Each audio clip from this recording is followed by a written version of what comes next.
Monaco et Marseille, respectivement 11e et 4e au coup d'envoi, avaient une ambition commune, la victoire. Les joueurs de Laurent Bannick pour basculer en première partie du classement et s'offrir un accès-site européen.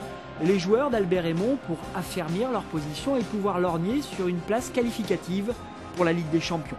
Monaco se présentait sur la pelouse du Stade Louis II dimanche soir, avec Roma dans les buts, une défense composée de Modesto à droite, Bolivar et Monsoro dans l'axe, Dos Santos à gauche, Lecco, Touré et Pérez se chargeaient de la récupération, Ménez et Meriem de l'animation offensive, et Yann Koller était placé seul en attaque.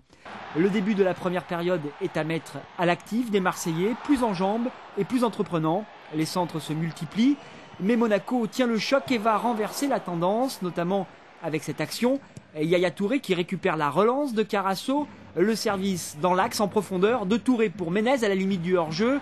Le jeune attaquant en puissance qui résiste aux défenseurs olympiens, tout en touché, il prend le dessus et bat Cédric Carasso. C'est la 12e minute, ouverture du score pour l'AS Monaco Football Club sur ce petit bijou du pied gauche. 6e but de la saison pour le jeune attaquant monégasque de 19 ans. 3e réalisation consécutive en 3 matchs, puisque Jérémy Ménez a marqué à l'occasion des 3 dernières rencontres de l'AS Monaco. Loin de doucher les ardeurs marseillaises, ce but encaissé décuple la volonté, mais c'est sans conséquence jusqu'en fin de première période. Et avec cette feinte de Nasri au 25 mètres et ce service pour Ribéry à gauche, le milieu offensif qui entre dans la surface de réparation et qui du droit trompe Roma.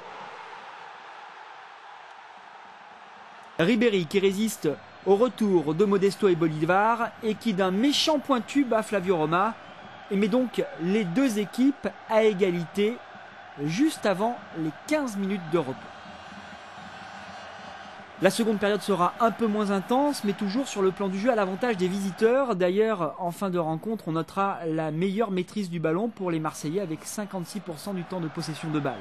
La fin de rencontre justement avec cette action de Mamadou Niang dans la surface de réparation et Bolivar qui commet une faute. Le penalty est sifflé. Niang à l'exécution pour le ballon dans la lucarne gauche sur ce contre-coup. Niang qui avait tout de même, avant la faute de Bolivar, commis une main qui n'a pas été sifflée.